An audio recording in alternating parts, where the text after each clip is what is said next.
She was just a maid. She didn't speak much. She never sat while others ate. But one day, the billionaire caught her staring into the fridge again and again, and what happened next shocked everyone.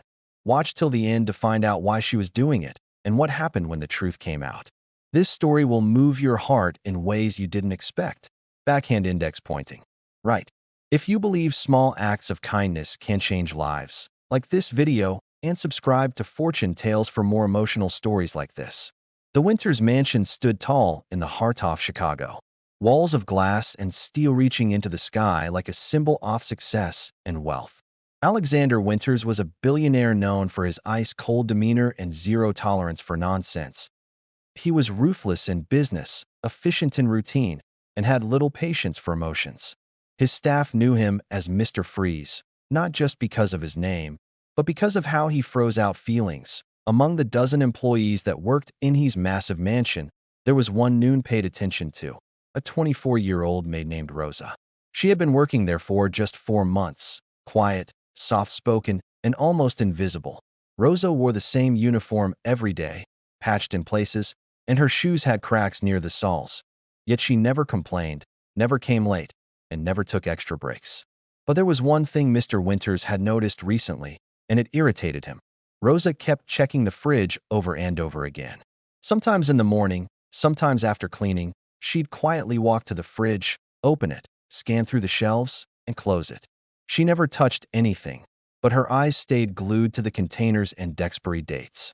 It was strange. One afternoon, Alexander came back early from a business meeting, frustrated after a deal went south. As he walked through the hallway, he noticed something from the corner of his eye. Rosa, once again, standing at the open fridge, staring. He marched in. "What the hell are you doing?" he snapped. Rosa jumped, slammed the fridge door shut, and backed away, her face pale. You were just spying, stealing, looking for leftovers." His voice was thunderous, and "Oh, sir. I was just—" Her voice cracked. "You're fired." He barked without letting her finish. "Pack your things. Get out. I didn't need a thief or a spy in my house." The other staff looked on silently as Rosa choked back tears. She didn't argue. She didn't beg. She simply nodded and walked to the staff quarters. By nightfall, Rosa was gone. Alexander tried to return to his normal routine, but something about her silence stayed with him. Not guilt, just curiosity. Why didn't she defend herself? Why was she doing that? 3 days passed, and then something strange happened. Mrs. Carter, the longtime housekeeper, approached Alexander. "Sir, if I may," she hesitated. "What is it, Carter?" "I know you don't like to be questioned, sir, but about Rosa." Alexander frowned. "She was going through the fridge every day. I saw it with my own eyes." "She wasn't stealing, sir," Carter said softly. "She was checking expiry dates." "What?" Alexander asked coldly. She used to take the expired items home, not to eat them herself, but to feed the kids in her building. Kids. She lives in a shared apartment in a rough neighborhood, but she's been feeding 3 motherless kids from down the hall. Their fathers are drunk. She never asked for help. She just quietly took what you were going to throw away. That's all. She said, "Expired yogurt or bread is better than nothing." Alexander stared at her, his mind numb. She also used her own Peyto Bui, the medicine, last week. She had a fever that day, but still came to work because she didn't want to lose the job. Suddenly, the silence in the mansion felt colder than usual. That night, Alexander couldn't sleep. He stood in front of the fridge himself, staring not at the food, but at the truth. How could he, a man with more money than he could ever spend, throw away food while someone risked shame and job loss to feed hungry children? He remembered the way Rosa trembled, how she didn't protest. She must have thought no one would believe a poor maid. He didn't feel guilt.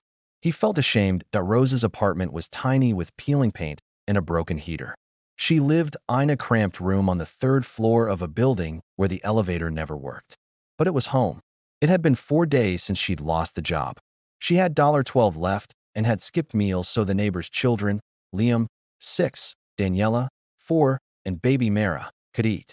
When there was a knock on the door that evening, Rosa thought it was her landlady, probably asking for rent again. But when she opened the door, she froze. Alexander Winters in a black coat holding 2 large paper bags. She didn't know what to say. "I need to talk," he said. Rosa stepped aside. Unsure, he walked in, placed the bags on the small table. I misjudged you. He began. I accused you. I humiliated you. I was wrong. She stood quietly, eyes moist, heart racing. I know why you were checking the fridge now, he continued. I had no idea. Carter told me. And I couldn't believe it at first, but now Ito. I'm not here to say sorry only. I came with an offer. He gestured to the bags. Groceries, fresh produce, medicine, bread, baby formula. I want you to come back. Rosa blinked, lips parting. But not as a maid. I want to sponsor your education. You have the heart. This world needs. I want to offer you a scholarship through me company's community program. You will get full tuition for whatever you want to study and a job in our nonprofit after that. Helping families like yours. She couldn't speak. Her legs felt weak. Why?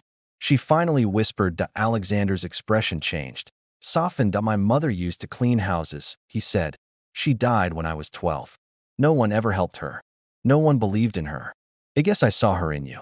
And I realized maybe it's time I start doing more than just signing checks. Maybe I need to be kind like she was. Rosa wiped her tears. I don't know what to say. You don't need to say anything now, he said gently. Just don't lose that heart of yours. A week later, Rosa returned not as a maid, but as a student intern, helping the new food donation program Alexander launched, inspired by her story.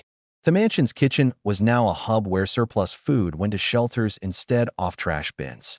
The kids she fed Alexander enrolled them in a private school. And Rosa, she became the director of the program 3 years later with her degree in community development.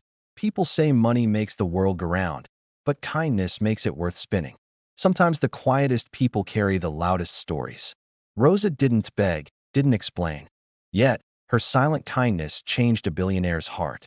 If this story moved you even a little, please like the video and subscribe to Fortune Tales for more powerful tales that remind us, even in a cold world, a warm heart can change everything.